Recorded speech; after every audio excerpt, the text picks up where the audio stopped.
থাকলে অটল ভুলের পথে, থাকলে অটল ভুলের পথে, এহ পরকাল হবে শেষ।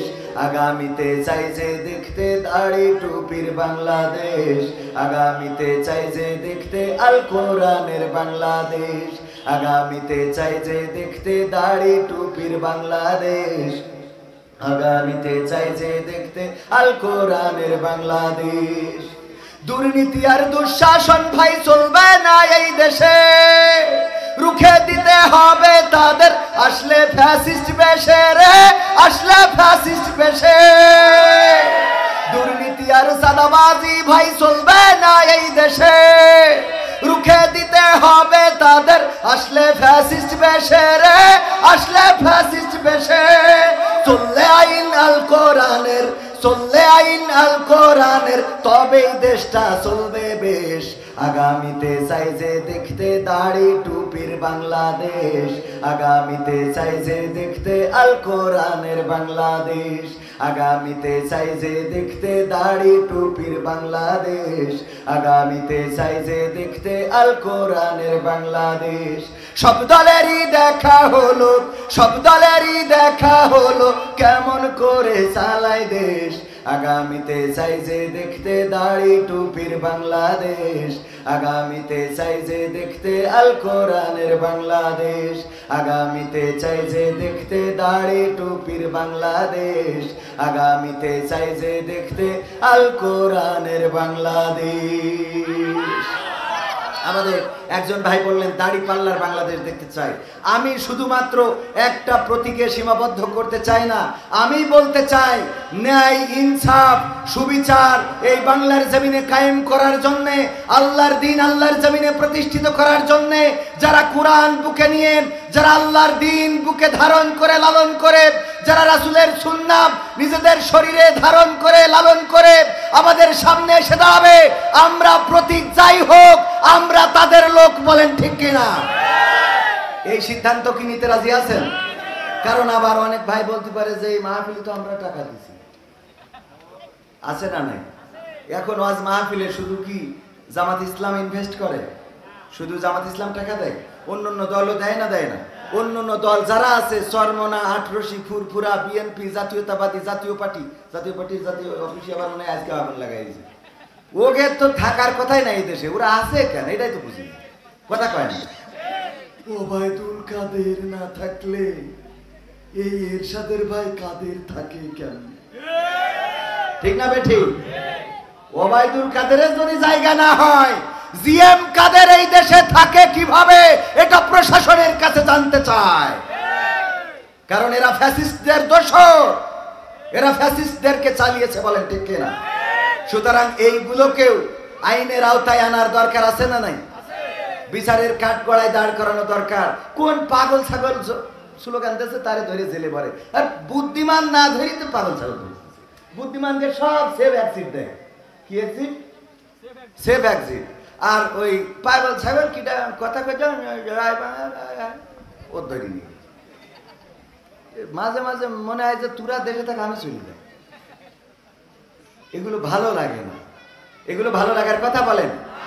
রাঘব বোয়ালগুলো বেরিয়ে গেল, আর প্রতিবন্ধীদের ধরে নিয়ে ওই ইউটিউবার কোন আফ্রিদি, মিরাজ আফ্রিদি টাফ্রিদি ধরে। ওর চাচ্চু যে হারুন আর রশিদ না কি ওর নাম, 3 ইঞ্চি কি হারুন, 3 ইঞ্চি হারুন, ডিবি হারুন, এই হারুন আঙ্কেল চলে যায় ওর ভাতিজার ধরে। এটা কি করতেছে আল্লাহ সেই ভালো জানে। আল্লাহ হেদায়েত নসিব করুন, বলেন আমিন। সম্মানিত ভাইয়েরা, আমরা একটি বাংলাদেশ চাই যেই বাংলাদেশে অন্যায় অনাচার পাপাচার কদাচার থাকবে না, যেই বাংলাদেশে এমন নেতা হবে ওমর রাদিয়াল্লাহু তাআলা আনহু যেমন রাতের অন্ধকারে ঘুরে ঘুরে দেখতেন কে খেয়ে আছে কে না খেয়ে আছে, কার বাড়ির চুলায় আগুন জ্বলছে না, কার সন্তানেরা কান্নাকাটি করছে, কার গায়ে পোশাক নাই। জুম্মার খুতবায় দাঁড়িয়েছেন, একজন ব্যক্তি দাঁড়িয়ে বলল, ওমর আপনার ব্যাপারে অভিযোগ আছে।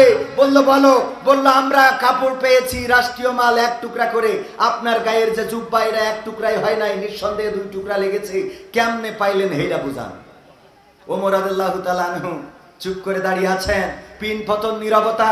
সবাই ভাবলো এবার মনে হয় ওর কল্লাটা পড়ে যাবে, ধর থেকে মাথাটা আলাদা হয়ে যাবে, কিন্তু না, হঠাৎ করে নীরবতা ভেঙে ওমর রাদিয়াল্লাহু তাআলা আনহুর সন্তান দাঁড়িয়ে বললেন, আমি এবং আমার আব্বা দুইজনে এক টুকরা করে কাপড় পেয়েছি, আমরা কন্ট্যাক্ট করে নিয়েছি, এবারের টুকরাটা আমি আমার আব্বাকে দিয়েছি, আগামী বাজেটে যেটা আসবে সেই বাজেটের টুকরাটা আব্বা আমারে দেবে, আমার টুকরা নিয়ে আমার আব্বা কাপড় বানাইছে, দুর্নীতি করে নাই। আল্লাহু আকবার বলবেন না? দুর্নীতি করে নাই। এবার মুসাল্লিরা চিন্তা করলো যে আর তো রক্ষা নাই, যা একটু বাঁচার ভরসা ছিল, এখন তো ওমর রাদিয়াল্লাহু তাআলা আনহু যে দুর্নীতি করে না সেটা তো প্রকাশ হয়েই গেল। ওমর রাদিয়াল্লাহু তাআলা আনহু কিছু বললেন না, বললেন আপনাদের সবার এখতিয়ার আছে, অধিকার আছে আমার ব্যাপারে এমন করে জবাবদিহিতা করার। বলেন আল্লাহু আকবার। এমন নেতার দরকার আছে না নাই? নেতা এমন হতে হবে, যদি এমন নেতা জবাবদিহিতা করার অধিকার যদি থাকে, সেই নেতা যেই হোক আমরা সেই দলের লোক। মনে থাকবে? নাঙ্গল নৌকা সব দেখা শেষ, নাঙ্গল নৌকা সব দেখা শেষ, দেখা হয়েছে ধানের শীষ, দেখা হয়েছে ধানের শীষ, এবার না হয় ভালোবাসা। বলবো এটা গাবো?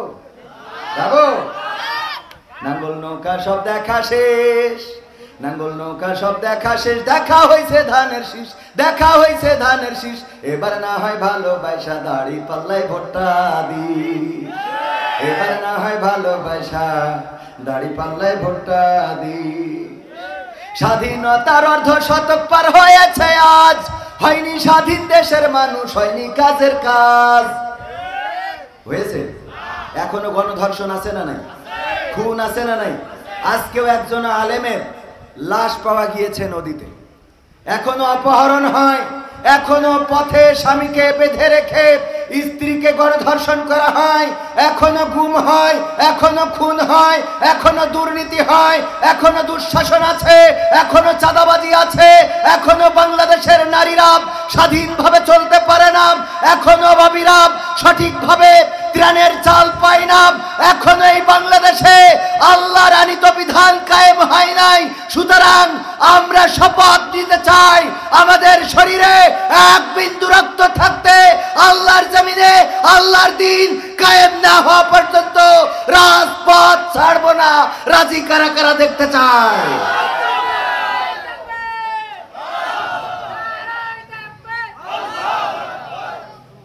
সম্মানিত ভাইয়েরা, যদি রাজপথ ছেড়ে দিই তাহলে বাতিলেরা আবার আমাদের মাথার উপরে বসে আল্লামা সাইদির সেই ভবিষ্যৎবাণী বলেছিলেন যে আমি দেখতে পাচ্ছি বাংলাদেশের উঠবেন মাওলানা তৈয়বুর রহমান, আমাদের শ্রদ্ধাভাজন বয়োজ্যেষ্ঠ ওলামায়ে, আমাদের শ্রদ্ধাভাজন বয়োজ্যেষ্ঠ এবং পিতৃতুল্য আলেমে দ্বীন, উনি আসবেন। আলোচনা করলেন জুলফিকার আল মাহমুদ, যিনি আমার পিতৃতুল্য এবং অত্যন্ত স্নেহ করেন, ভালোবাসার মহব্বতের একজন মানুষ। এছাড়া আলোচনা করেছেন হাসান আল মামুন লাল ভাই, যিনি আমাদের এই অঞ্চল শুধু